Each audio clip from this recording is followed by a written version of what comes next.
Wow. Another absolutely amazing talk from Mark Passio. He's always been my favorite speaker, and it's always inspiring to hear him speak. And I hope people are starting to understand and receive this message, because we don't have a lot of time to get this figured out.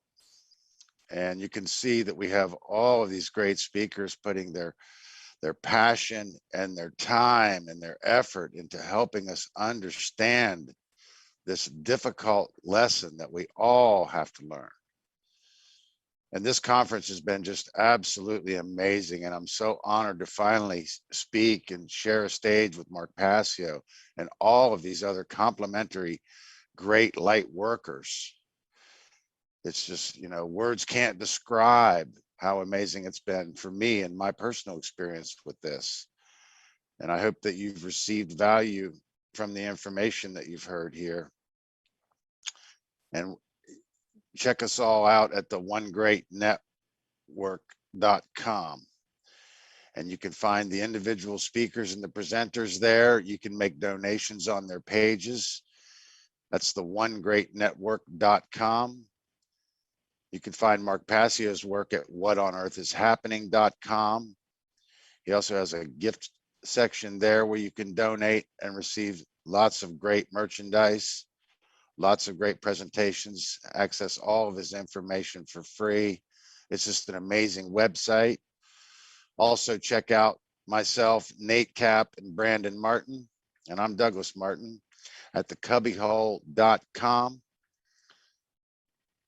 You can also find our work on the One Great Network, and most of the other speakers you can find there too. And we've got some new blood coming in too, and some of the speakers that presented I had never seen before. So it was just amazing how well all of the material corresponded, and I hope everybody is excited about it as I am, because I'm just really excited, to have been a part of this. And we're going to do a roundtable discussion now. Let some of the other speakers chime in on this and try to field any questions that might come in and help bring a little bit more clarity to this and what this has all been about. So let's see who else we got here in the room. I see we got Mark Passio standing by. Let's see what Mark has to say. Hey, Douglas. How you doing, Mark? I'm doing well. I just want to say this was one of the best conferences that I've ever participated in. I want to thank all the speakers for their contributions. They were phenomenal. All the presenters were phenomenal. Absolutely. I want to thank, of course, Brandon for hosting the event, and the whole tech team just did a fantastic job, and I think the whole event really went off perfectly. So thank you to everyone involved. I'm so glad to hear you say that, Mark. It makes me feel so much better. And yeah, the tech team has been amazing, and just everybody pulling together and making the effort has just been amazing. And I'm really honored to be a part of it. Like I say, I'm almost at a loss for words, and it's been an exhilarating marathon just the same. And we've all been working hard here behind the scenes, especially Tyler Bloyer and Lawrence Driggs in the control room there. So special thanks to those guys for really hanging in there and getting us through this. So I see we got Will Keller in the room, and looks like Brandon made it on here. Let's see what Will has to say. How you doing, Will? I'm doing good, Doug. Thanks so much, man. And I just want to say what a phenomenal conference. It was just looking at the totality, the message is just incredible. There's so many tools and so much knowledge that can be applied. And I'm thrilled to be a part of it, so I'm really honored. So thank you, Brandon and Nate, and of course the tech team. You guys make this happen, man. So, and thanks for all the attendees and the presenters. That sounds great. Do we have some questions here coming in that we can field here while we're in here, and see what we can get on the table for a discussion?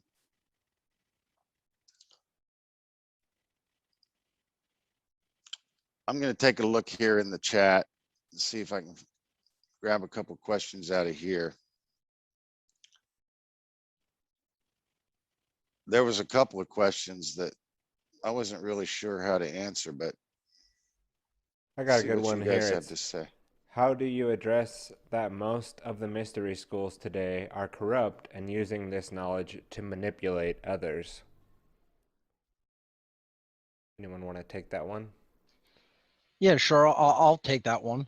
I think that we don't need to join brick and mortar mystery schools anymore. That may have once been the case, but the fact that it is true, as the person asking the question stated, that yes, the modern so-called mystery tradition teaching schools of the modern day have become corrupt, like Freemasonry, for example, and many others. And they're focused, far too much on money, on membership, not really teaching people the real esoteric side of any of the traditions that really need to be focused on and really learned.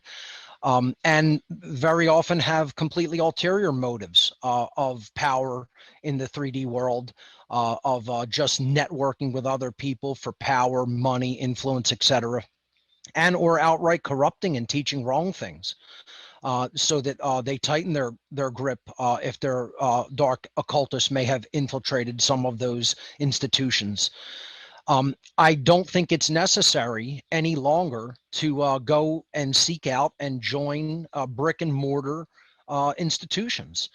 I think that anybody who's an autodidactic learner, meaning a self-taught individual, somebody who is interested in motivating themselves to learn, can go online, download huge amounts of information on any of these topics that were discussed over this week at the course of this weekend conference, and learn on their own and initiate themselves.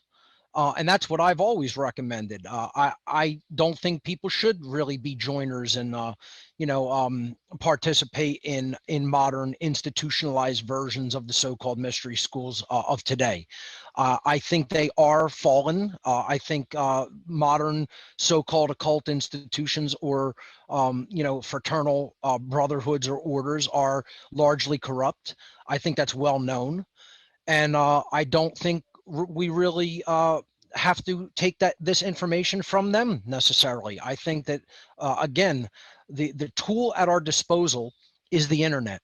And if we know how to mine it effectively, if we know how to search and mine the internet for those gems of wisdom, we can do this on our own. So there's really no need to even worry about that. The Grand Lodge, so to speak, is all over the world, and it is the light workers of the world who are organizing and speaking at conferences like this. And it could be anyone who's driven to really learn and understand this esoteric wisdom of the ages. And it's all at our fingertips if we want it, and we develop the knowledge on how to acquire it digitally over the internet. Part of what I do is help people to understand how to effectively search the internet. That is a skill set that I teach in my How to Become the True Media seminar, which is going to be coming up this July of 2021. It's one of among many other technological skill sets that I show people how to do, so they don't have to depend on modern brick and mortar institutions, and they can just go ahead and learn how to find and download that information from an eclectic variety of online sources for themselves. That's how I respond to, what do we do about modern corruption in modern institutionalized so-called mystery tradition schools of teaching. I don't really think we need brick and mortar places like that any longer. That information is exploded out into the digital domain, and it's just a matter of acquiring the skill sets to find it and bring it to your own computer so that you could study and learn those materials at your own convenience.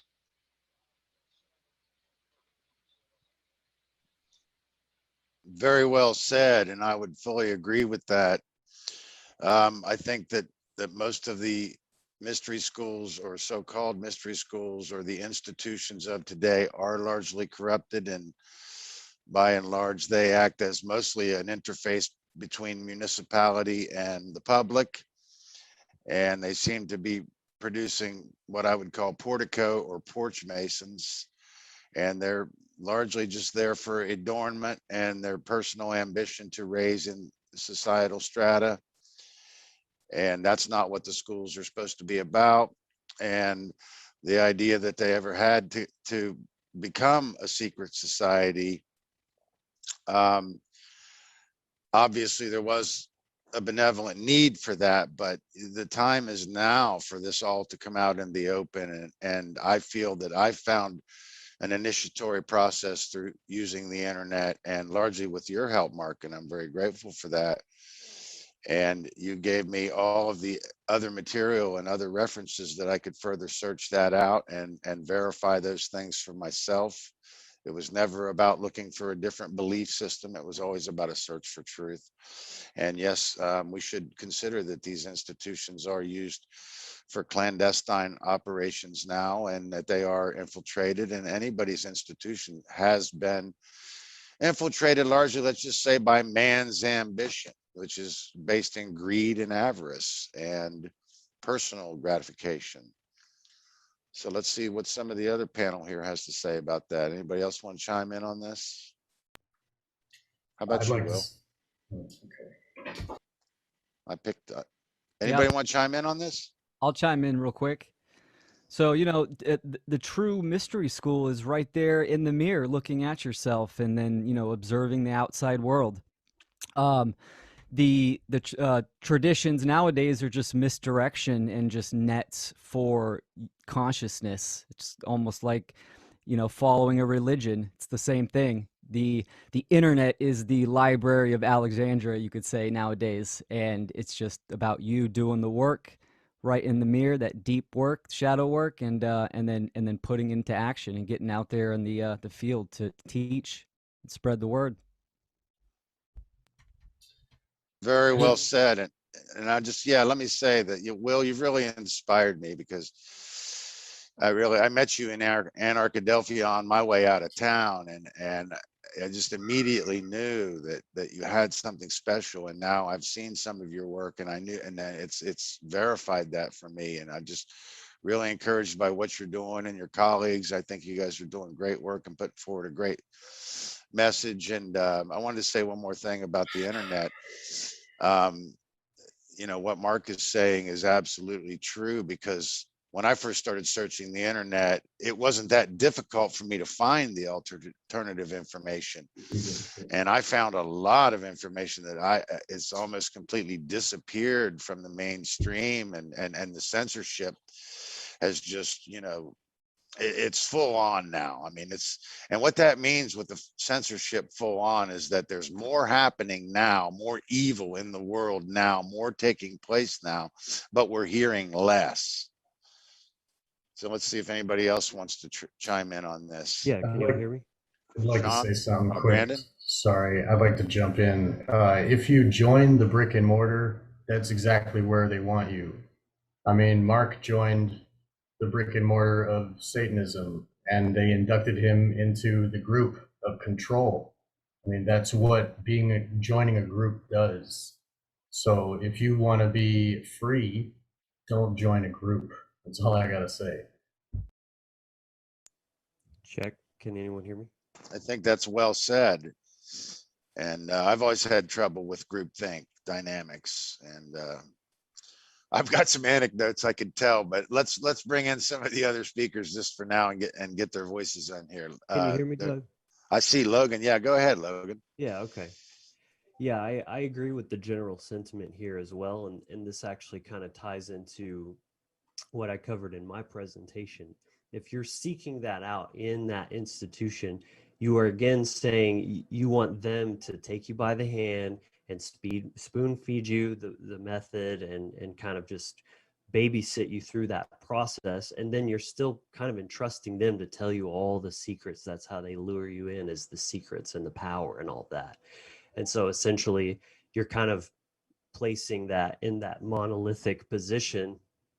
And if they're misleading you, you don't really have anything else to cross-reference that with in terms of where you're taking that knowledge in from a broad range. It's kind of like unified there, centralized, and that's very dangerous. I fully agree with that. We have to do the comparative eclectic study, and that takes a full scope of this entire spectrum to really get it all on the table and then compare it, because the truth discovery process is an individual process, and the other people that are trying to help teach, they can only help guide you on the path. They can't give you all the answers, but they can help you find the information that you will need to discover those answers for yourself. I'd like to add a quick addendum to Sure. what you and both you and Logan just said, Douglas, and that is, it goes to the old axiom, give a man a fish, you feed him for a day, but teach him to fish and you feed him forever. The idea here is that if you can show somebody how to go about getting the information on their own, they don't need to learn it from you.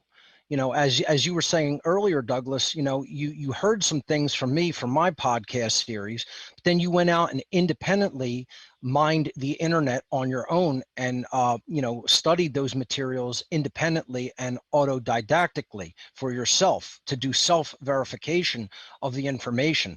And that is what I think really we really want to be putting out there for people, that no one has to take or accept this from any one of us. We'll all put the information out there in our ways that, we know how, and our unique styles. But if people know the skill set of going out and acquiring this information online in a digital form, you can create a massive digital archive or library for yourself, and there could be no end to the material that you could study. And then obviously the goal of that is to awaken yourself fully to a point where you would then go out and help to teach others as well, and to point them in the direction where they could do that for themselves.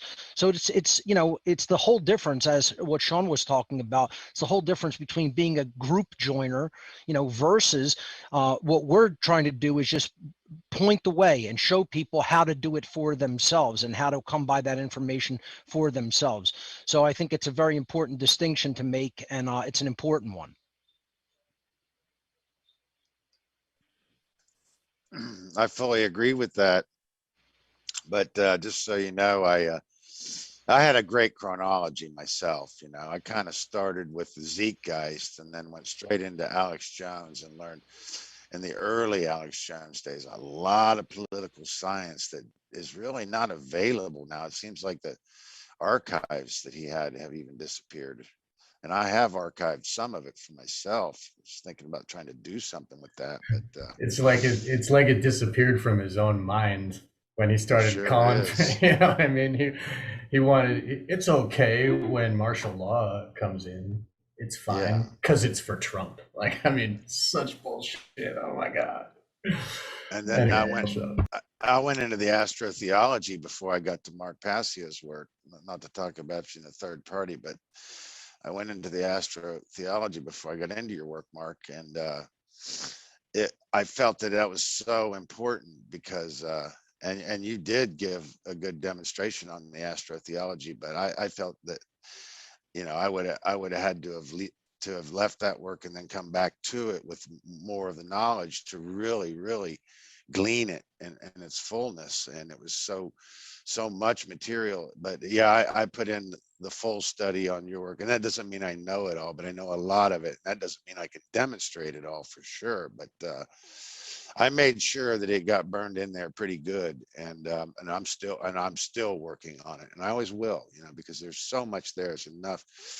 But I contrast that, and and I'm doing some of the things that I've learned from some of the other authors, especially from what I found on the ARC drive. The ARC drive has been an invaluable resource for me.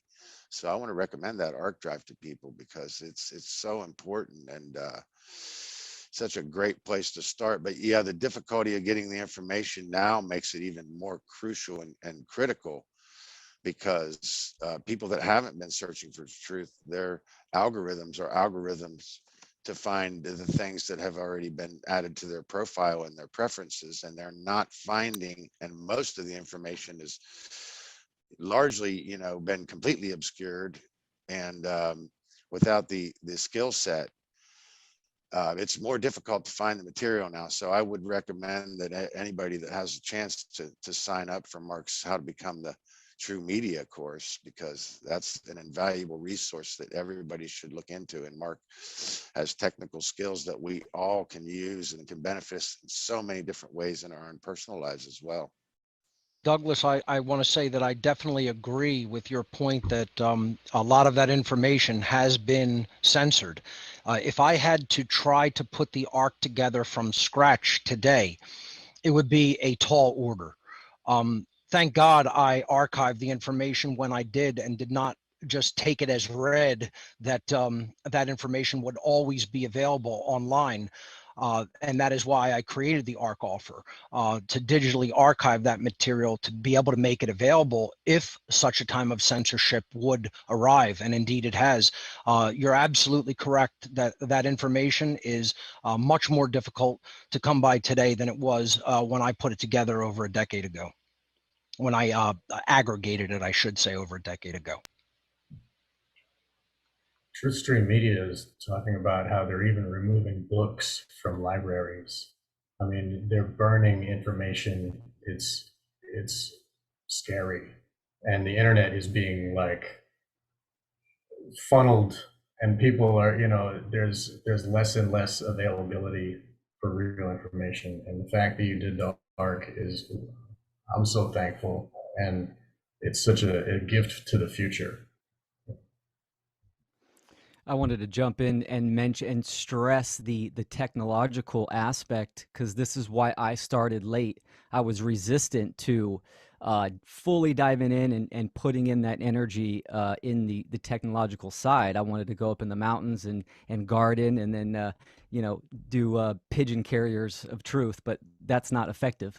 But so you have to strike that balance, and that this is the battlefield. You have to learn that technological aspects. I took Mark's course and it was phenomenal. This was my first formal presentation, and I used a lot of the techniques and the attributes I learned in Mark's class, and it made my presentation smoother to create. So it's it highly recommended. It's a must for sure. Well, let me just say, you're like a star student, man. You really picked up the ball and ran with it, brother. Just phenomenal job on your presentation. I could tell that your technological skill set is really progressing tremendously. So brilliant job, man. Thank you. That's the way to do it. That's really the way to do it. Appreciate you, Mark. Right on. I totally agree, Will. And I'd also like to add this kind of plays into a concept I like to call being a modern day wizard. These are different times we're in. It's not the dark ages anymore, and you have to evolve with what's occurring in the world and use tools that can more effectively communicate and spread information. And like, again, it's usually just you get the image of the wizard up in his tower kind of reading books and smoking his pipe, and it's that, but in the modern day. And so he's planning his next podcast or his next presentation or whatever, same concept but done in the modern times. I think that's important. You got to be a digital alchemist, right? Take a You piece have of to stay work on the and know how to cutting edge. transmute it to thousands and thousands of people. Right. We have to stay on the cutting edge because, fun and games aside, this is a war, objectively, and we need to treat it as such. It's very serious in that way. Yeah, the censorship that we've seen, and just especially, right before 2019, it's it's the final death knell.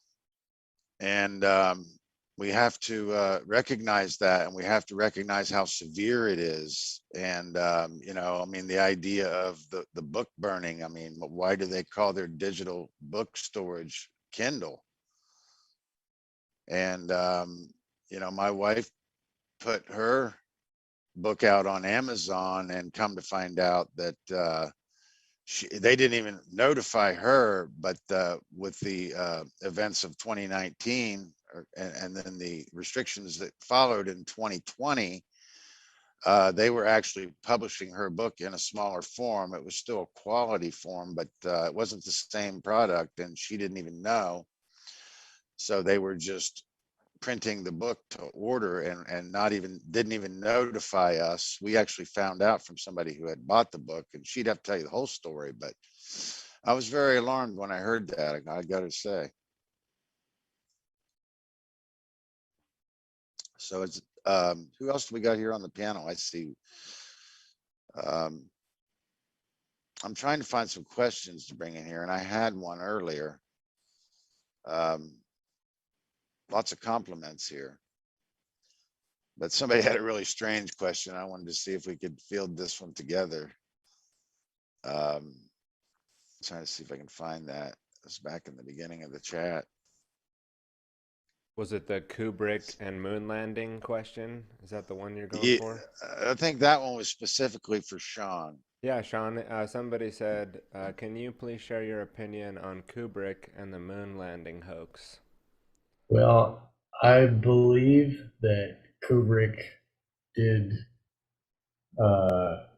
help them in whatever, because they helped Kubrick, you know, and that's evident with the Zeiss lenses for the Barry Lyndon, and the people that were working on the moon landing. Apollo were like credited in 2001 for being part of the film, and like, you know, it's all very convenient to whitewash what they're really doing. You know what I mean? And that's like what Hollywood does, and that's what government is. You know, it's a big show for the public, and that's what they were doing. You know what I mean? Whether it was Kubrick specifically, I can't say, but I think that Widener did a very good thing where, I mean, his where he caught that it's all front screen projection, and he did a Kubrick's Odyssey, where it's like he does uh, whatever, he has a presentation, and you can find it, Kubrick's Odyssey, and he explains that whole idea, and I think he's on point with that.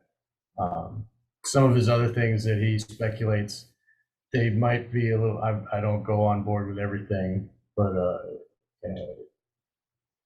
Widener makes a very good case. And I am, I mean, just the visual elements of like, why would, if there's 1/6 the amount of gravity on the moon, why are they bouncing in slow motion? You know what I mean? Why wouldn't it be fast? Why wouldn't it be 6 times faster a bounce? You know, it doesn't make logical sense, but it's like a visual mechanism for fooling the people watching into thinking, oh yeah, you know, it's like a fucking, it's like a magic trick. Like, this is, the magician does this with his hand, and you fucking, oh, that makes sense. You know, it's a big camera show, you know, and I don't know if we went to the moon or not. I'm not the one to answer that, but I do think that it was a big camera show, and I think that Kubrick is the best one that they could choose, and they already had him on salary. You know what I mean? And he was up and coming rising star, and he wanted to make a name for himself, and he wanted to have a real career, and you know what I mean? It only makes sense. I think the strangest thing about Kubrick's whole career was the timing of his death. Right. But I think that's very well said, the way you put it. Yeah, it's like whatever they're doing in space is not what they're showing us. I think that we can be sure of. Yes. And as far as what's possible in space, I don't think we really have any legitimate straight answers on that. Right. And they wouldn't show us any. I mean, they wouldn't give us to view. They wouldn't give us that. You know what I'm saying? Like if Absolutely. they're occultists, you know, like they're not gonna tell us this just to have it on TV. Like why? Why would they tell us that shit? So obviously, you know, Yeah, go ahead. I was just gonna say, obviously, it's like it's a big magician camera show, and like I said before, we'll keep going on. That's exactly well said, because that's Thank you. what it is. When you're working with cameras, it is a magician's trick. Right. And the director has a bag full of techniques that he uses to guide your eyes and make you see and believe what he wants you to see and believe. I see we got Brandon in the chat room. Is Brandon in there still? Can we get Brandon on here? Okay, let me get you. Here's the question. This is one of the questions I found in the Q&A. And I'm going to ask Logan if he'll take this one on to start with, and then maybe we can all chime in on it. It's kind of an astrology question. It's kind of a bizarre question, but it's Elijah Dooley asks, in your opinion, when humans finally start populating Mars, if they deem successful in the distant future, how do you think Earth would come into play as a planet in their birth chart, being Mars their birth planet? And then parentheses, first person to be born on Mars, theoretically, if and when that happens. What do you think about that, Logan? Do you mean Brian? He is the expert astrologer. Okay. I guess I was addressing the wizard factory in general. I mean, I love astrology and I do aspire to know more, but Brian is definitely the one to ask. Okay. Is Brian in here with us? Should be. How can I get Brian on here? Does anybody else want to take a crack at it? Because I will. I mean, that's the only question I have here in the Q&A that I see. We answered most of the questions from yesterday, and it looks like we have a lot of informed viewers here that are mostly just thanking all the speakers and giving praise and appreciation. But yeah, my take on that is until we end slavery here, you know, you can expect that any planet that would be populated by this control system would probably be just set up as a prison colony. You know, and they're already turning this planet into a Death Star. So, you know, they probably want to move that off world if they could, and move that prison population off world. And whole point being is that we have to end slavery before we think about our future endeavors, because whatever our future endeavors are not going to amount to anything other than bondage and servitude without learning the moral laws of nature. That would be my take on it. Seems like if they were going to build a prison, though, they should build it on Saturn.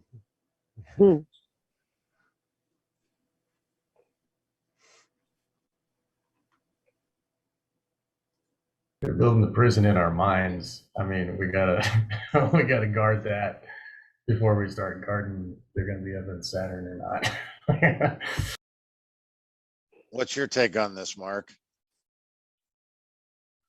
Well, I'm not I don't have a really strong suit in astrology per se, but I would definitely agree with your contention that before concerning ourselves with other places, times, or circumstances, that the moral condition that humanity exists in has to change first and foremost. Before anything else, before concerning ourselves with really any other endeavors, if we're not free, our lives become reduced in value. And we're not really living to our full potential at all, or really even we're not living to any potential whatsoever. The first and foremost thing that we have to concern ourselves with is ending the condition of human slavery. And the only way we can do that is understanding objective morality under natural law, understanding our own sovereignty, and help to morally educate our fellow human beings so that we can bring our species up out of this immoral condition and end slavery on this planet once and for all, for sure. I wish I had something more to say on the, astrological aspects of it, but again, that's not really my strong suit when it comes to occult studies. I'm sure, if Brian were here, he could chime in on that. I don't think he's in the chat right now, but I definitely agree with your contention, Douglas, that our focus needs to be primarily on the here and now and on moral education, for sure. That kind of brings up something interesting for me. I recently attended the Float Fest down here in Texas, and it's kind of more crypto oriented, but a lot of anarchists were there. And the person that threw the event was very pro like space exploration, stuff like that. And I found that interesting too, because the sentiment was very like, oh, if we could just explore space, then and eyes on the stars, then humans would just come together and it would be kumbaya. And yeah, obviously it doesn't work that way, but it kind of reminded me of some of what you were talking about, Mark, when kind of classifying the different anarchists, in that they're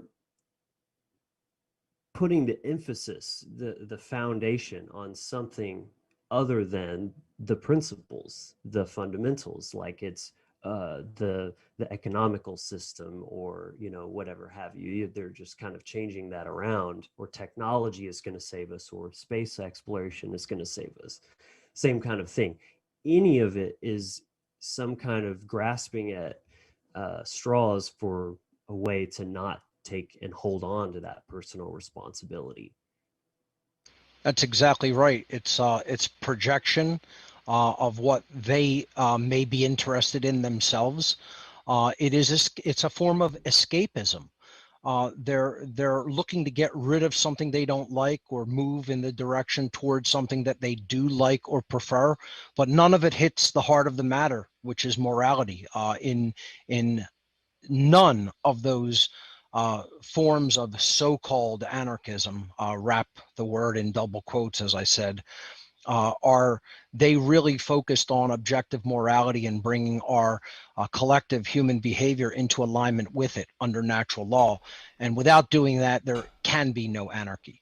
So yeah, I fully agree with you.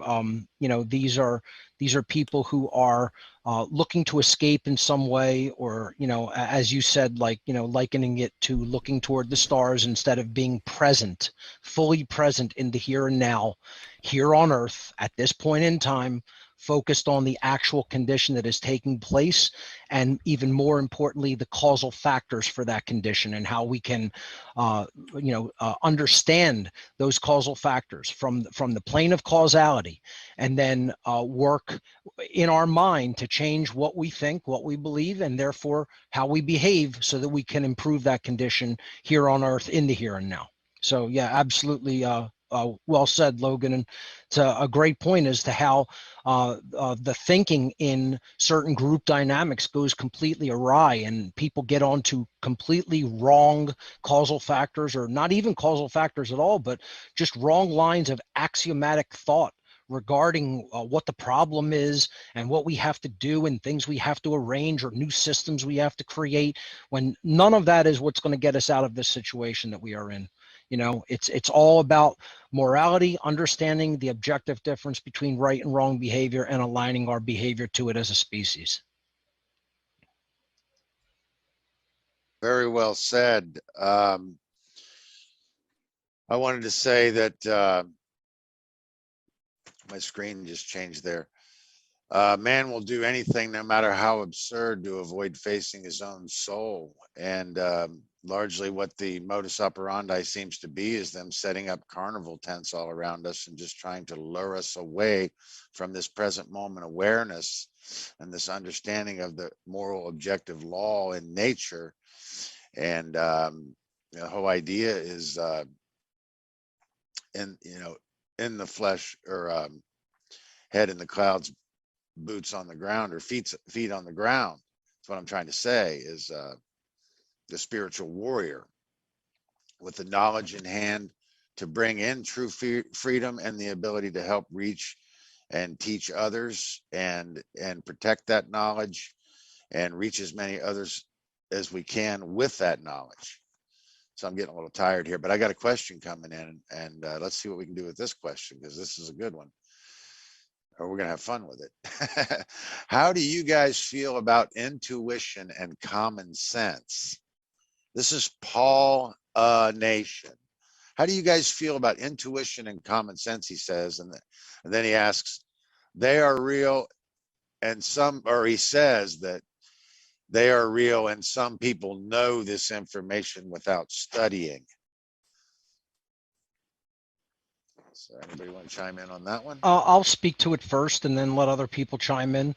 I agree. I think that those things are real dynamics in our world. I think intuition is one of the functions of particularly the right brain, human brain hemisphere, and it can be developed and honed, and people can what has been referred to as thin slicing information, and developing the ability to hone in on the veracity of something, without necessarily doing 100% full left brain processing. Now, I'm not going to say that that should be relied on entirely to determine the truthfulness of any given field of information or endeavor, but I do think that it is a dynamic that can assist in that endeavor of discovering truth. So it's something that definitely exists as a human ability and capacity. Should it be relied on entirely as the only method of discovery? No. But it can be honed and developed, as I said, to assist in understanding what is going on. Common sense, of course, is another thing that is absolutely real in the world. I liken conscience to common sense. The knowing together, literally, that's what the word conscience means, from the Latin prefix con, C-O-N, meaning together or with in Latin, and then the Latin verb sciere, which is where we get the word science. Sciere in Latin is a verb meaning to know or to understand. So putting them together, common knowledge, common sense, to know together. What are we endeavoring to know together? The objective difference between right and wrong behavior under natural law. So absolutely, intuition and common sense are very real. And, that's the way I look at them. And I think, especially intuition is a tool in the toolbox, the utility toolbox, for understanding what is going on in our world. I think it's an ancillary or adjunct tool regarding people not being able to know this without doing any study, just from intuitive knowing. I'm not saying it's impossible, but I'm saying most people aren't going to rely on that solely as the means of understanding. They're going to have to delve into it in some form of a stepwise progression or somewhat scholarly, research-based manner, eclectically gathering information sources from other people, from works that they have put out and researched, and amassing that information as the grammar step of the trivium method, and then progressing forward from there. So again, I see it as an adjunct or ancillary method that can assist us as far as intuition is concerned. I fully agree with that. I see it as a connection with right brain, which is a connection to heart, the heart energy. But I recognize that it represents a polarization or potential polarization. And based on my experience trying to learn some of this knowledge, I know how much work it takes. And it seems, your mantra that religion is the main root of the problem, which defined as erroneous belief systems, is what we have to deal with. And what am I trying to say? we have to know truth ideally, and that takes knowledge. So I'm inclined to think that you could go through life and probably experience a good life. I think the word common sense is ambiguous, and this is what I'm trying to get to is without the understanding of the natural law, it doesn't seem like we really can really understand the true underlying purpose of all the other dogmatic ideologies, or what have become erroneous ideology. It's the natural law is what worked for me, that gave me the key to really be able to understand the ideas. And that was something that I really had to work hard on to learn. However, I did recognize it as a codification of the intuitive qualities that I had, which were strong.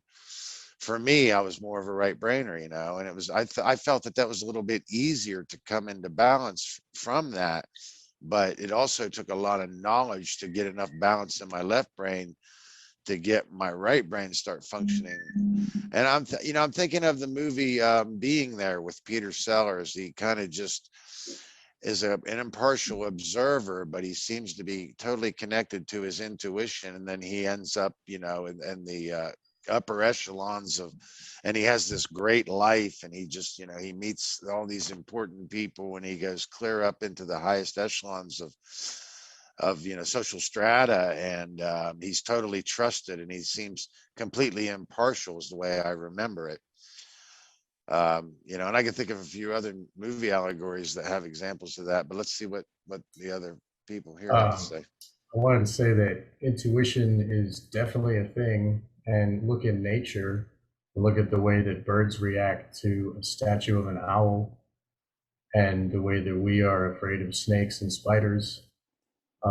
Information can be passed down through our genetics, I guess, and that, many, like, it's apparent that it exists, and just look into nature, and yes, and you can work with it if you can tune in with it. And when you find things in nature that resonate with that, you can hear it sing within you, and it's true. Yeah, I'll speak on intuition. It's a line of communication. The self and nature were one, and there's a field. I think Rupert Sheldrake calls it the morphogenic field, the field of information that's all around us. That's how your dog knows when you're coming home, like 20 minutes before you actually get there. Humans have this as well, and it can be developed. The word intuition means insight, to look at or consider. So obviously you can get polarized, so just take it as information, but put attention to it, and notice when that intuitive feeling comes in, and use it as information whenever you're going through the trivium process of life. Think about twins. Twins can communicate with each other in fantastic ways that people science can't understand. I mean, they have a connection. The intuition is like a key to that. I mean, that seems like it applies. I consider it the seventh sense, the sixth being memory, the seventh being intuition, and then the eighth, imagination. Something that I ponder on. Nice. Wasn't there an experiment where they took like some primates and put them on one island, and then they took some primates and put them on another island, and then on the one island they spent a long time teaching the particular primates a particular technique or a trick, and when the whole population had learned the trick, they went back to the other island, and then all the primates there knew how to do it. I don't know if you ever heard of that, and I don't remember. I think I picked that up off of Alex Jones way back in the early days, but I remember hearing that. I was intrigued by it. I never really went too much further with it, but it made sense to me. The idea of the 51 and the aggregate shift into the consciousness. But, I really want to put the emphasis on knowledge, because for me, it's been a lot of hard work and learning about what these things are. And, I think primarily you could get through life with intuition, but you would suffer hard knocks, probably have a low impact on the environment, but you'd probably have to have some hard knocks, but you'd probably get through life. And this is just speculative a little bit, but ideally we have to learn and grow. And we certainly wouldn't be able to really teach without the knowledge of the skill sets and the understanding of the workings of the psychology. To me, it's all about psychology. So I'd love to chime in here too on the great topic of intuition. Yeah, for me, it's definitely just one form of intelligence. It's valid in its own right, but should be used in conjunction and integrated. Sean, you mentioned animals. That's what I was going to say too, is that, for example, animals have the capacity to actually be moral and good, but they don't know that. They don't have that choice. They're still acting on instinct, or if you could say intuition in that way. That's kind of how I relate that. And also, as a musician, I've always felt a natural inclination for music, but on that journey, I can acknowledge that there was a very definite unlocking once I started actually learning the theory or the science behind that. I had the gift already, but when I took that knowledge in, it took me to a whole new level and kind of like was a catalyst for that exponential growth. So to me, knowledge and intuition are kind of like the left and right foot, that one gives way to the other one. You can't have too much of one. Like you have to take in some knowledge, but then integrate it and apply it. And then that becomes kind of part of your subconscious processing. So.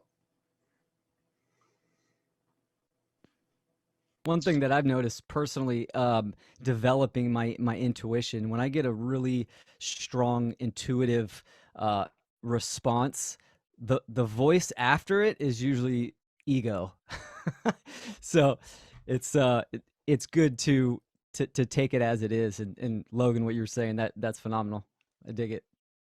Right. Let those two have a conversation for a minute. Let them just kind of like, it's like the parent just listening to the two kids kind of talking, and let him work it out and see where it goes. Because sometimes, like it depends. Yeah. my personal experience is coming from a right brain imbalance. I would consider an intuitive quality.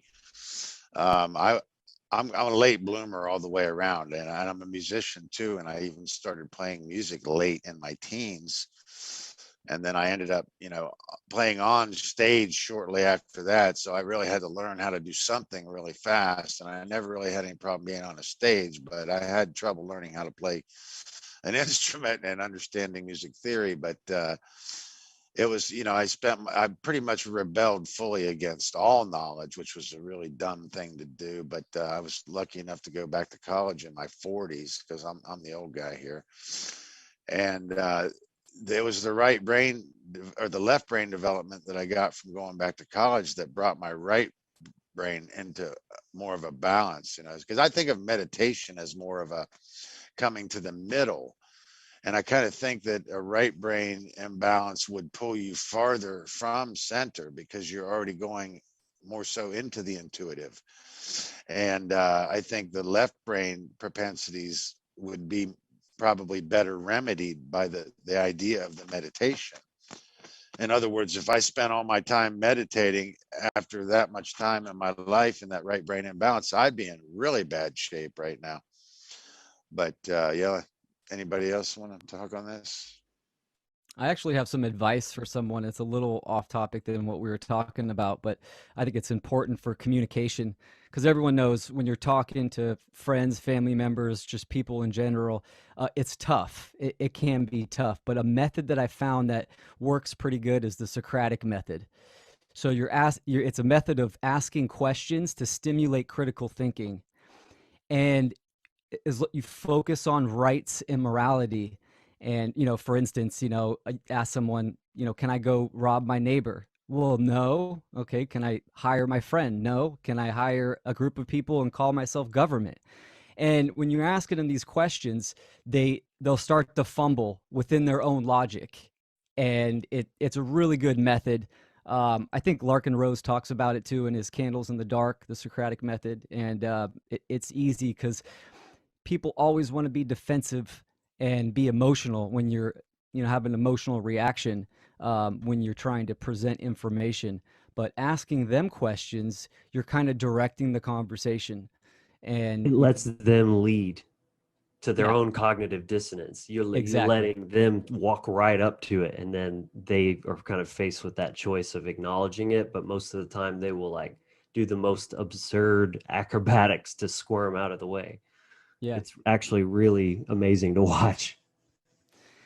When my partner John and I we do education on the streets and we engage with people. Most people want to take the conversation and just take it left field, get it completely out of bounds on the conversation. So we have to hone them in and bring it back down to natural rights or morality. We stick to those basics. That's the foundation, and that's a good place to stay focused on and centered. Because it's real easy to get off topic and get into all kinds of crazy shit. So, just a little advice. Especially in these crazy times.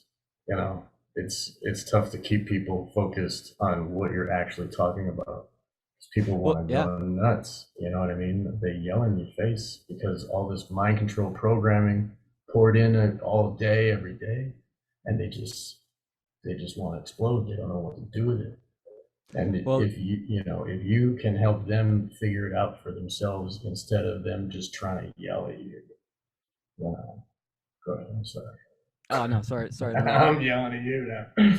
Well, Go ahead, most of man. the time they want to externalize it. They're looking for the external control. So when you're doing the Socratic method, you're talking about rights, you're bringing it more internally because you're asking them questions on morality and what they think of it. So it kind of hits home, and you'll drop hard seeds on them, and I think that's what we're doing. We're way showers and planting seeds, and then follow up on those for a little bit of watering if possible.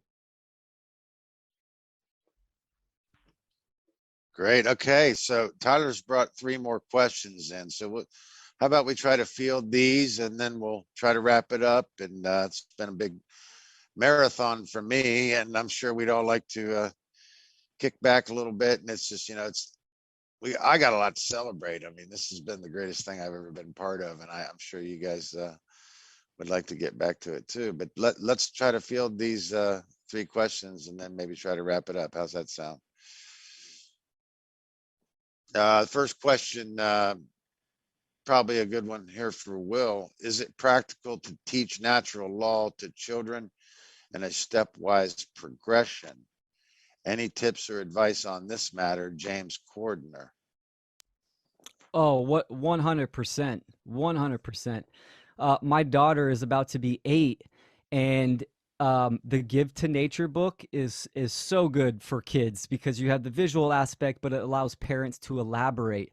The most important, you can take your child out into the outside world and show them. For instance, my daughter and I, we garden, so I can explain the principles, and she can see the cycles and all this kind of stuff that she can relate to on a very practical level. And it, absolutely 100%, I highly recommend it. And when you're talking about self-ownership, there's a level of communication. Being a parent, you're not going to use huge words. You got to make it more simple, but they'll understand. You can use a toy, right? It's like, this is your toy, okay, can't take it, and you get the idea. But start them as young as possible, and don't lie to them. Tell them the truth. Who else wants to chime in on that one? I'll jump in on that. I agree with what Will said. Start as early as possible. Give children credit for being able to recognize truth when it is spoken to them. So don't shelter them from the information. What I would recommend is, as Will said, use a visual aid, such as a child's book like Indica's book, which is fantastic, or simply make notes from a presentation yourself as the parent, and then make a very, very simple outline using very simple concepts and easy to understand wording, and then just take them through it one step at a time on their own terms. And if you want to even find some images to show them while you explain to them what you're explaining, visual aids will often help hold their attention. But the main thing to keep in mind, as Will said, is just be open and honest with them, go slowly, and do not, hold back insofar as like thinking that they will not be able to grasp it or understand it even at a very early age. The more you speak to them in plain, easy to understand terms and just repeat it to them to the extent that it is necessary until they grasp it, you'll be effective, and just have confidence as a parent that you'll be able to communicate what you want them to learn regarding morality and natural law, and then just spend the time, take the time and the attention to actually sit down with the child and do that and go over it until you feel that they have a firm understanding of it. And I think it will absolutely work. And I think it's something that they'll probably actually appreciate, because they have probably never heard that from any other human being, and it's probably a new concept to them, and they'll be very curious about it and will probably ask a lot of questions. So it absolutely can be done, and that's my take on approaching that topic. I actually can't wait for the questions myself. I'm like waiting patiently for him to get old enough to start asking me these questions. I'm so excited, Well, that's what I was going to And say. Everybody dreads the why stage. That's like the yeah, golden opportunity. yeah, It's yeah, asking why. It's a chance for you to even say, well, I don't know. Let's go find out. exactly. You And the know, gardening thing, what you said, Will, is great because it gives you all the possibilities. Like everything is there and you can go touch it and it'll, you know what I mean? It's a tangible thing that you can show her. And like, I mean, I'm thinking about like, if I was to draw an outline for my son, he wouldn't like want to like just sit and look at the paper. You know what I mean? I think that like gardening is like, it gives you the ability to like talk about anything, all principles, or I mean, because like nature is there, you can talk about anything and relate it, or some other thing that you do. If you are well spoken enough, you can relate anything to the principles that are important that you're trying to teach.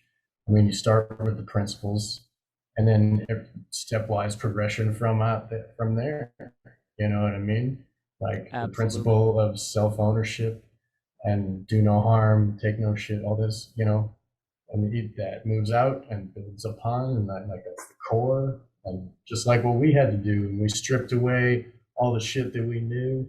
We had to bring it to that again and start there and have a new core. Except we're starting with a fresh core. They don't have to strip the shit away. They get it like all these years ahead of time. So like my son is gonna be well ahead of where I'm at by the time I'm this age. I hope, if he listens. I just can't wait. I'm excited. My daughter is one of my biggest teachers. She teaches so much about myself because it's like a little mini me. It's a reflection. I can see characteristics that she picked up from me or her mom. And so it's really, I think it's good. Mark nailed it on what he was saying, and it's good to see your children as equals and have that student teacher relationship, and then have fun with it. I really like the idea of the gardening, and what that to me emphasizes is the time and attention that the children really need. And yeah, on a cautionary note, I think that treating the children like they don't have the capacity to understand conditions them for this religion of authority in their adulthood. And I think we have to really be cautious about that, because that's how we're really being treated when we look at the mainstream media. Is that they're the whole concept of government is that we need perennial parents from cradle to grave, because we never learned how to deal with truth, and we're probably never even given the opportunity, and then come to find out none of the adults in most cases had it in the first place. But I liked Mark Passio's was good advice for me. Of course, you know, all my children are grown now, but I could have used that advice back in the day when he said go slow, because I was a little bit, you know, I wasn't going to hold anything back from them, and I had a lot of work on myself I probably needed to do, but I've always tried to treat them as equals, and with the capacity to, and that paid off later on, but it was a struggle going through it without the knowledge. And I ended up taking parenting classes to help get through that. But, you know, it's a difficult job. And I think the thing that children need the most is ways to connect with their familiar bond, or their parents and their family. But they need to be treated like they have as much capacity. And based on what we see in the adult world, quote unquote, and the level of tyranny that we're facing now, I mean, what adult, you know, could actually say that the children can't process the information better than they can?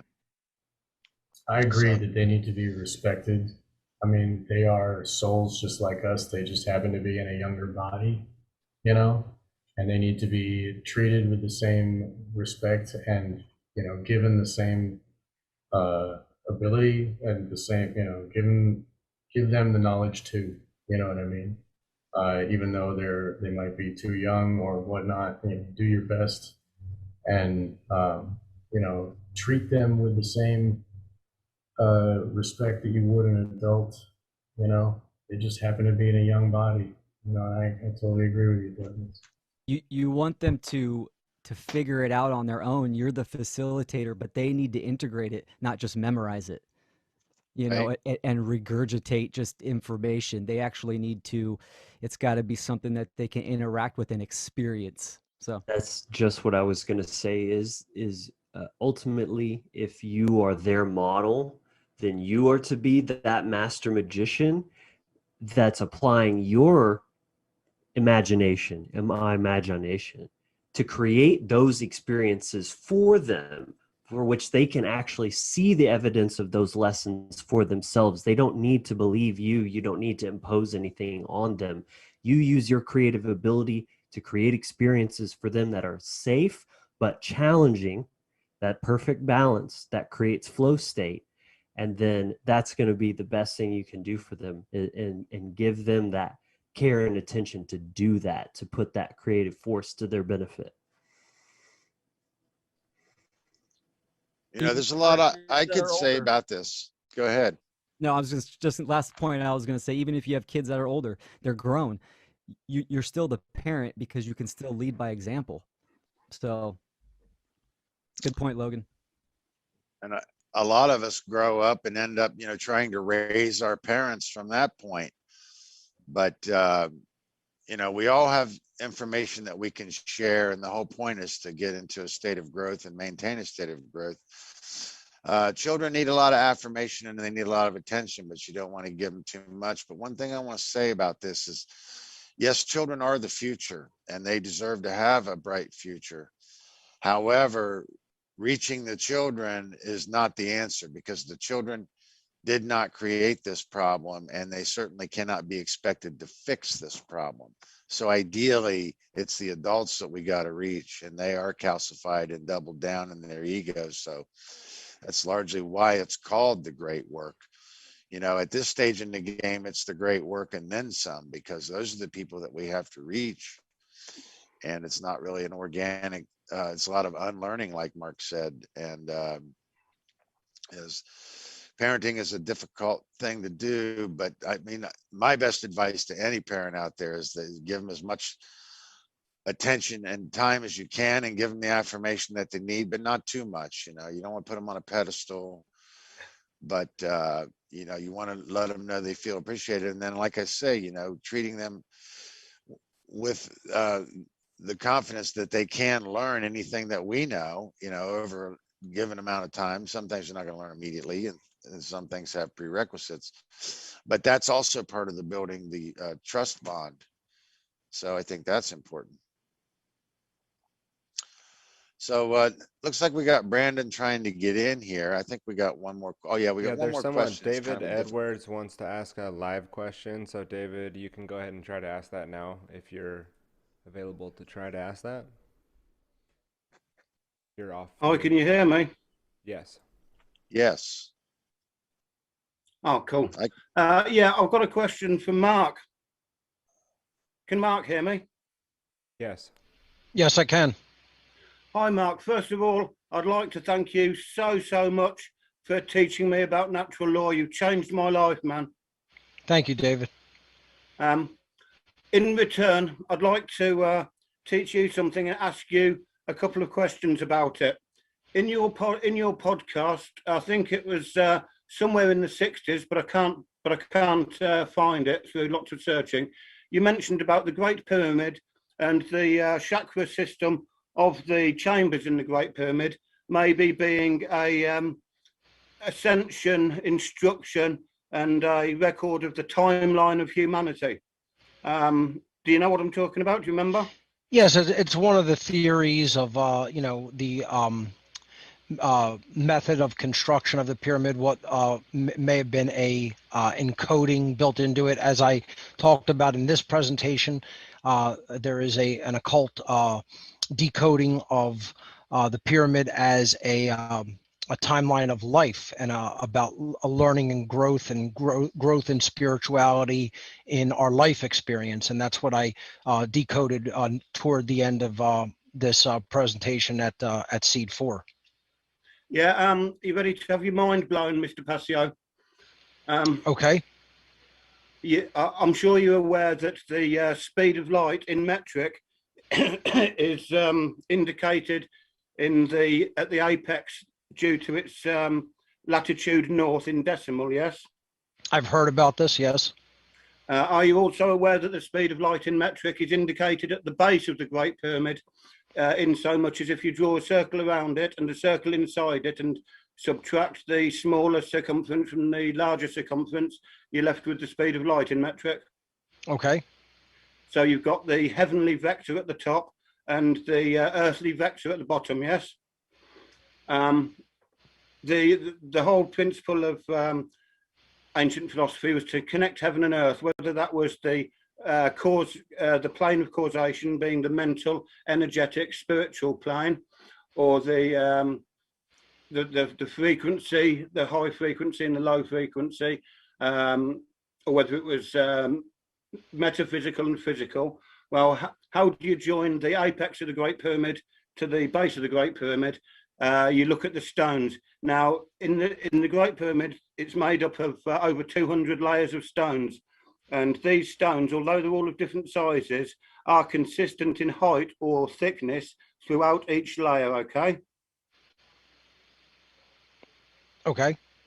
If you if you convert those stones, those layers to a pattern and mark out the layers which are over a meter thick or a meter high, as it were, then the pattern that you're left with corresponds and correlates exactly with the electromagnetic spectrum. So you've got so you've got light referenced 3 times in the Great Pyramid, which connects heaven and earth, connects the apex and the base. Now, the visible light spectrum in the electromagnetic spectrum, the position of that is positioned to the 5th chamber, the unopened chamber, which you might call the throat chakra in the chakra system of the Great Pyramid. Now, bearing in mind that we're trying to connect heart energy and brain energy, the only way to do that in the chakra system is through the throat, because you've got the 4th chakra of the heart and the 6th chakra and 7th maybe of the brain, the mind, and the way to do that is to connect them is through the throat, the 5th chakra. Yeah. So could that be a possible reference to coming into a vibration of truth and speaking it to others. Is that what you're Absolutely, sir. getting That's at? Yeah. 100% what it's about. Yes, sir. I'm glad you understand completely and aware of this. I've been It's the told way by a we, few of you yeah, it's the way we gatekeepers that express. you wouldn't be interested, but it's Yeah. very important. Definitely And email me about it. I'd like to look into what you're referencing there a little bit further. But yeah, it's how we interact with and express ourselves to others, and the most important way of doing that is through speech that is in alignment with truth. It's what absolutely, I've sir. made my life about, and it's what I hope other people will take up as their personal work and their personal journey.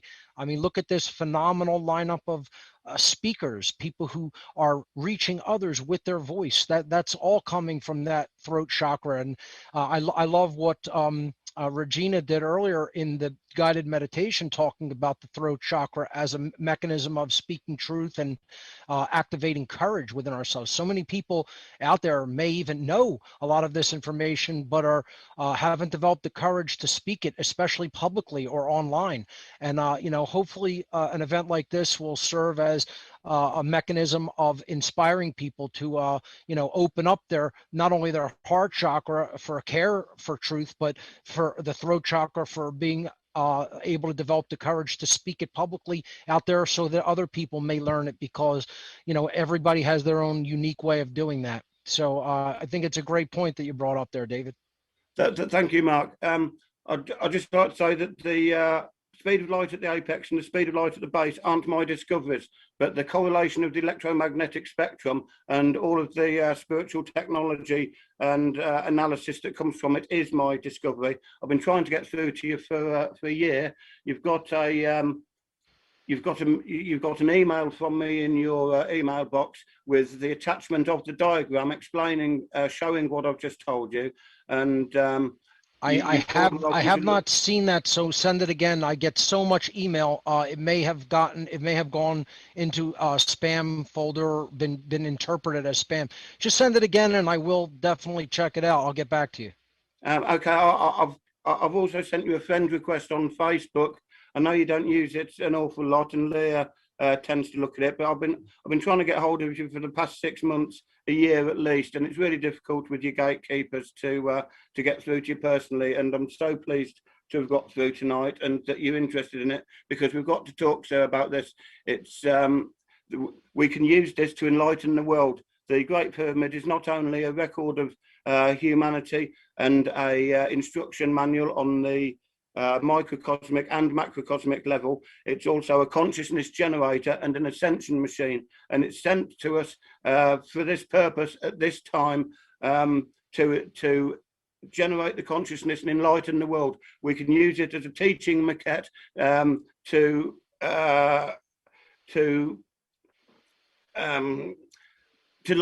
enlighten the world, basically, to re-illuminate, as one of the speakers was talking about, re-illumination.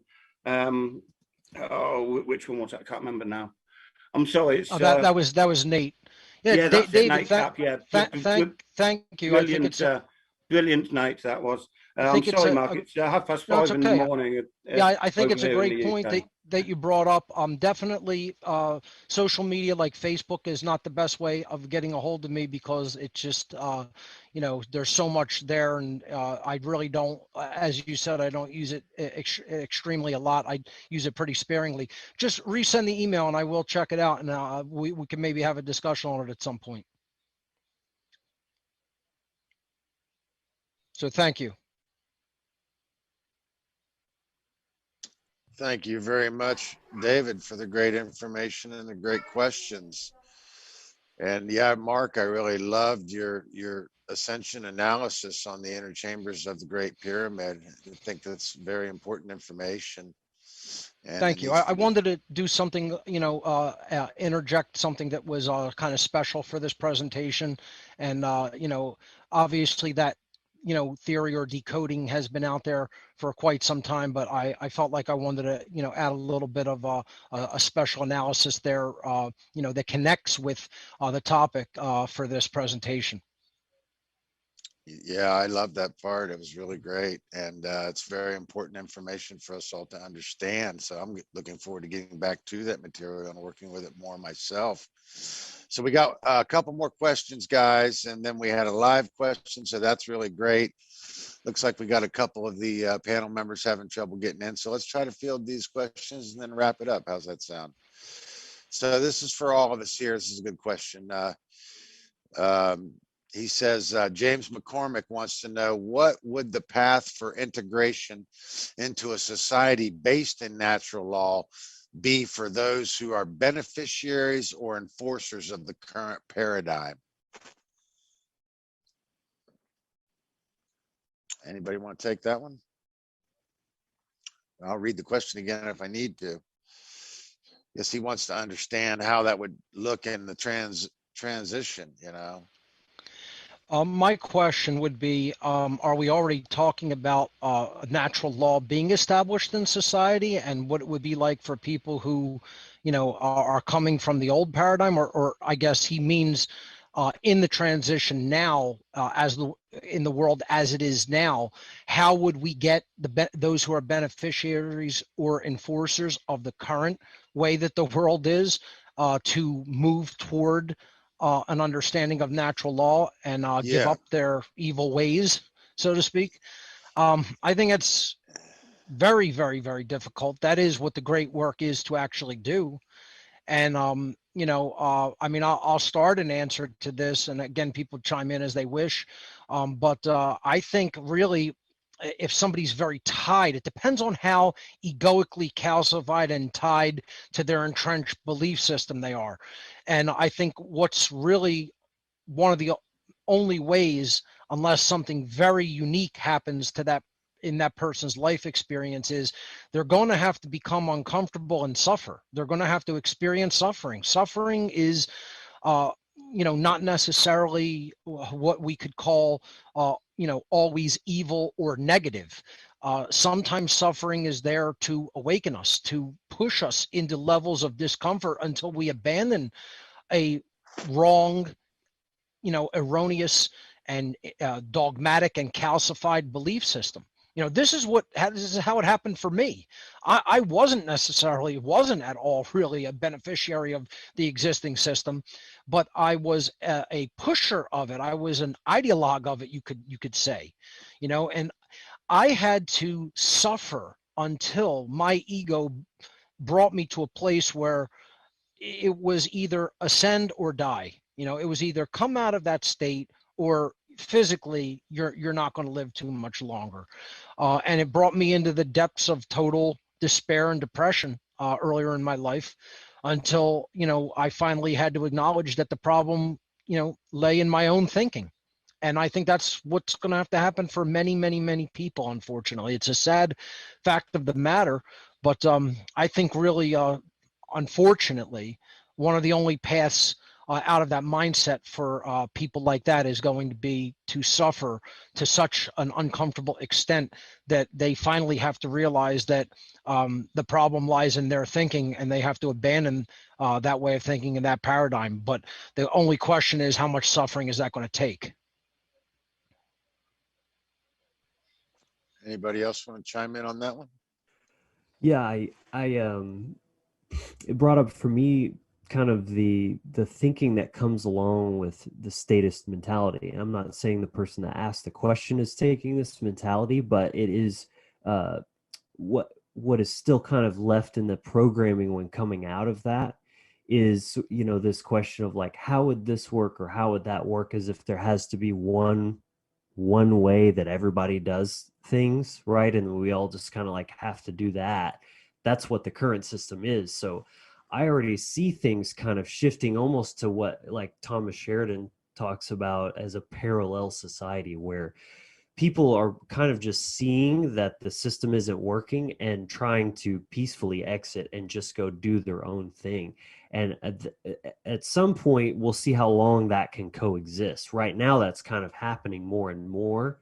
And then we'll just see, like, it's usually the diseased mind virus, the religionists that can't tolerate freedom coexisting with their, enslaved mentality and are the ones that are going to go and try to like disrupt that, not the other way around. But that, does that make sense as far as like the whole integration thing, you know, instead of just everybody just kind of like making this one big transformation into something different, it's going to be like a lot of sharding. I think a lot of fractalization of society into different kind of paradigms of people seeking their own form of freedom and trying to live that out, and then like seeing who else is doing what and like trying different things, that sort of thing. That's sort of what I envision. Who else wants to chime in on that one? Yeah, I agree with Logan. It's putrefaction, right? It's the breaking down, and people are gonna clutch onto that and hang on to that for dear life, to death. I believe, it'll get that bad for some people, but um, ultimately it will kind of just break away and fade off. Hopefully, that's what we're going for. We're going for evolution. So that's on their journey, their soul journey. That's that's why the shadow work is so important to do, to face it, to face those the dark insecurities and the skeletons in the closet. Yeah, I'm thinking as part of the great work, that's what I see the light workers doing, is trying to facilitate that with the least amount of suffering as possible. And it's those that are calcified in that ego that are taking the path of the way Mark put it, the path of maximum pain. So the light workers, part of our great work is to try to minimize that maximum pain, and that's where the cohesion, or the that's where the friction is. So and I just, I think this is a good opportunity to make a point about social Darwinism, because a lot of people can understand social Darwinism on the premise of it, but I want to explain it that it's part of how we fall low, because people want that petty power, and they'll allow themselves to fall lower as long as they come out on top of somebody else, and then can look down and feel better about themselves and their disposition, all the way to the point where we want to put our children to be raised by the state in public school. And I don't think you can fall much lower than that, but I think it's all a result of the social Darwinism and the idea of having a leg up. So I think that the social Darwinism translates as having a leg up, and that's the power that people feared to relinquish, or their entire ego identification is built on top of, but also that's how we fall low.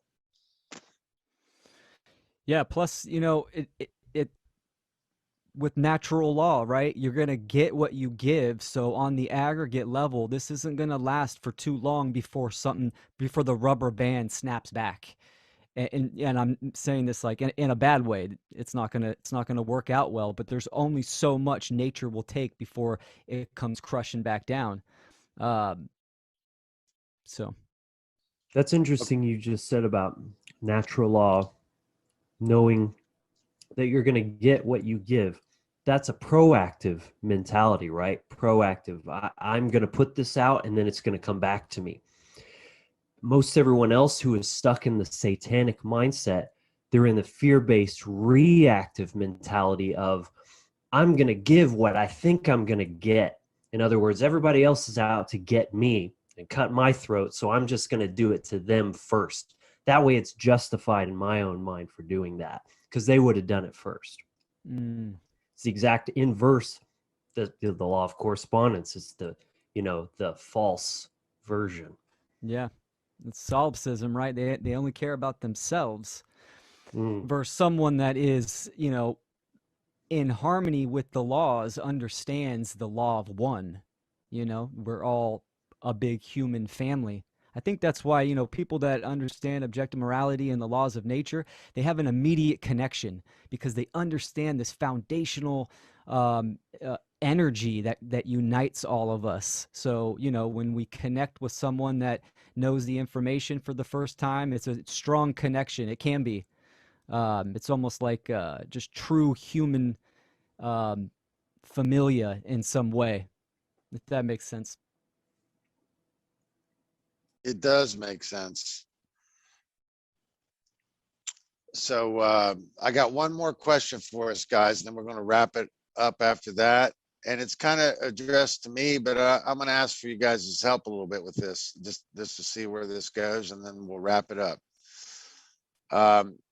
Diana Diaz says, Douglas, you had spoken about the Sinclair family of Scotland on day one, and they're fleeing from continental Europe. Do you know their family's involvement with dark occult from that time until today and their whereabouts? So the first thing is the family's whereabouts.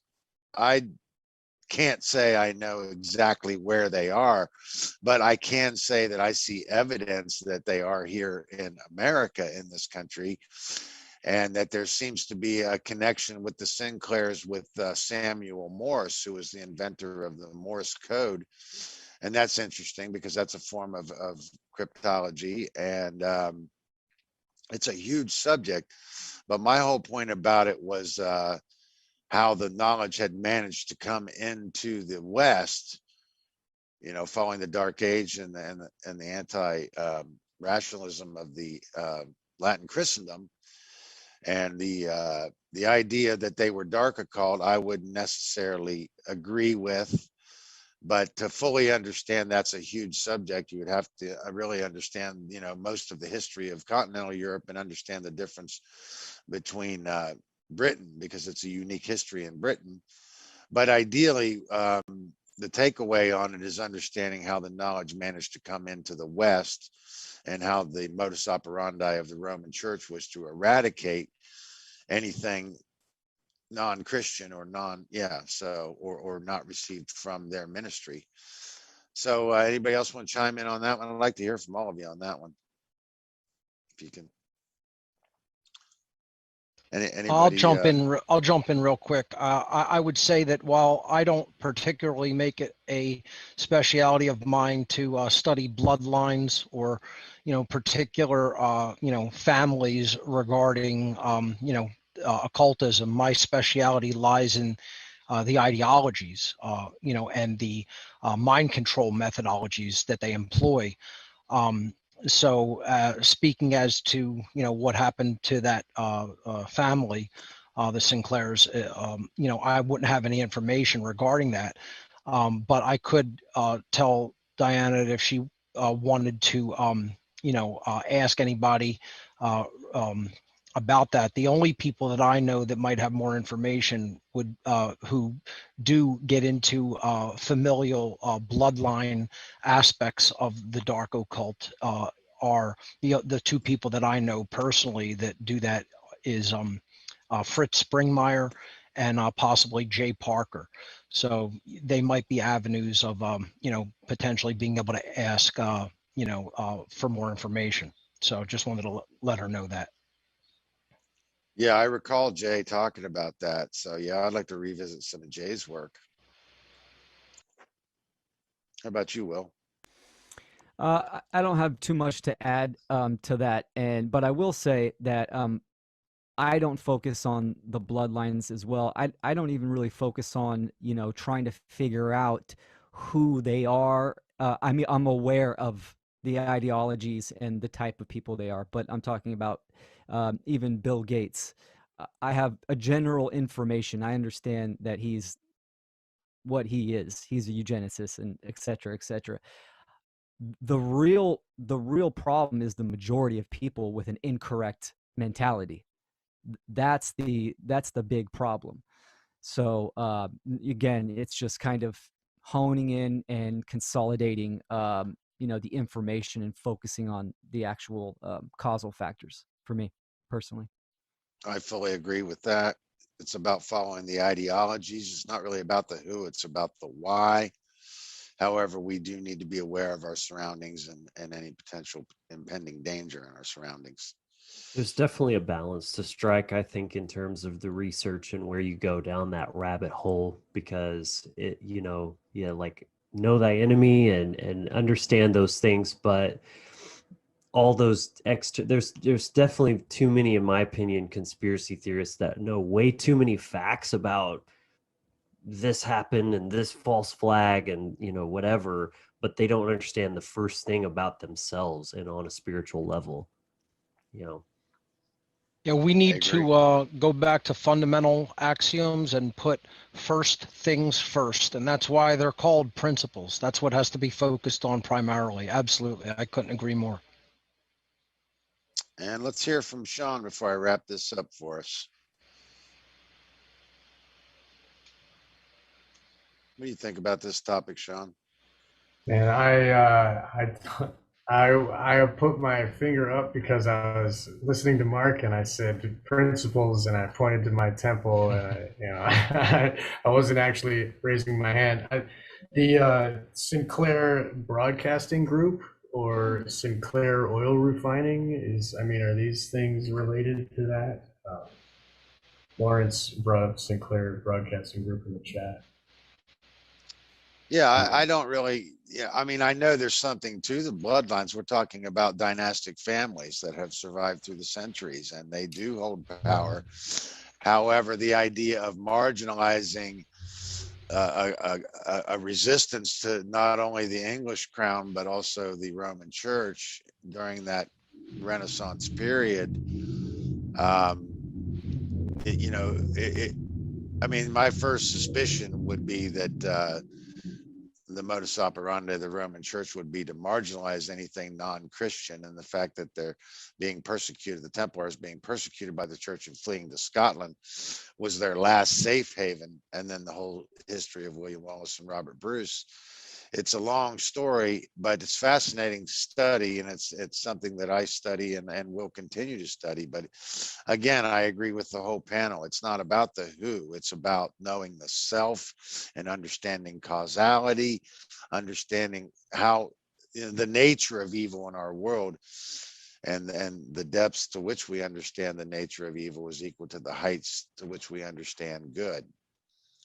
So if anybody else has anything else to say, I want to thank everybody for your participation in the Q&A, and just great job on presentations and helping make this event happen for us. So it's just been one of the most exciting times of my life, and I hope you all feel the same. Absolutely. I want to say thank you to everyone who helped to organize the event. Just a great job all around from everybody, from all of the presenters, to Brandon for hosting it, to the tech team, to Tyler for really holding down his end of the technology as well. It was an honor to be part of it and to broadcast it live on the One Great Work Network. And I hope everybody who participated and viewed the event thoroughly enjoyed it and learned a lot from it. And I think that this is a prime example of the One Great Work in action. Will? Yeah, phenomenal job, everyone, the whole S.E.E.D team, the presenters. It was solid all the way through the lineup. How you guys had the scheduling and stuff. It was really good, and everyone that attended on all the platforms and viewed, appreciate you all, and thank you guys for the opportunity. Appreciate it. Great. How about you, Logan? Yeah, absolutely. It was such an honor and a pleasure to be a part of this event, and it was a really sweet experience to be a presenter and still a participant and a viewer as well. You know what I mean? And Yeah. I agree with Will. Everybody was just solid through and through. I love the very vast range of information, but of course it all ties together, so Yeah. beautifully, weaves together. And I just love taking it all in over the past 2 days, and I thoroughly enjoyed it. So thank you for everyone who put it together and executed. Amazing job. And let's hear from Sean. I want to say thank you for being invited to Brandon, and it pushed me to really focus on something that I think to myself, and I have this theory, and I bring it to Mark when, in private, I tell Mark, hey, listen to this. And he says, oh, yeah, that's interesting. And then we go about our day and it's like it's gone, and this helps me focus it, get it all on paper, get it, encapsulated and easy. I mean, it was a learning experience for me and on many levels. And, and plus, because it took another year for this to happen, I kept looking and I kept learning and like Kubrick, the way that it just unfolds like an onion and everything connects to everything, it's not like a dead end, like a fake facsimile. Like it's something that you need to look at and it just keeps going. And it really influenced like I had to rewrite it, and it's way better now than what I had planned for last year. I'm glad I was able to get it all together and there's so much that because I kept looking, there's just so much more. And like, so I'm going to keep doing more and keep releasing pieces because I couldn't get it all in. I only had like an hour. So, I mean, I even went over 17 minutes, but I had to make room for everybody else. I can't just take everybody's time. So anyway, I thought it was great and it was a learning experience and I appreciate every minute. Thank you. I want to personally thank you, Sean, for participating, and thank Logan, Will, and Mark for participating. And I mean, it's like I say, it's been the experience of my life, and you all did such a fantastic job with your personal work, and then helping on the support team. And so I'll go ahead and say good night, and I'll wrap this up for us, gentlemen. So I'm going to take us out here with a little bit of a wrap. Special thanks to Tyler Bloyer, Lauren Striggs on the control team, and special thanks to Autonomy, the One Great Work Network, and the Cubbyhole. And I guess that's it. I hope everybody received value from the information presented at the conference, and look forward to seeing you again in the future. Don't forget to donate at whatonearthishappening.com.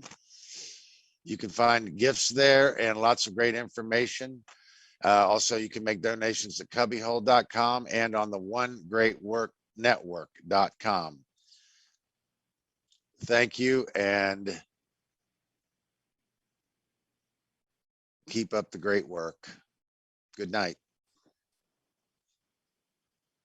Good night, Joe.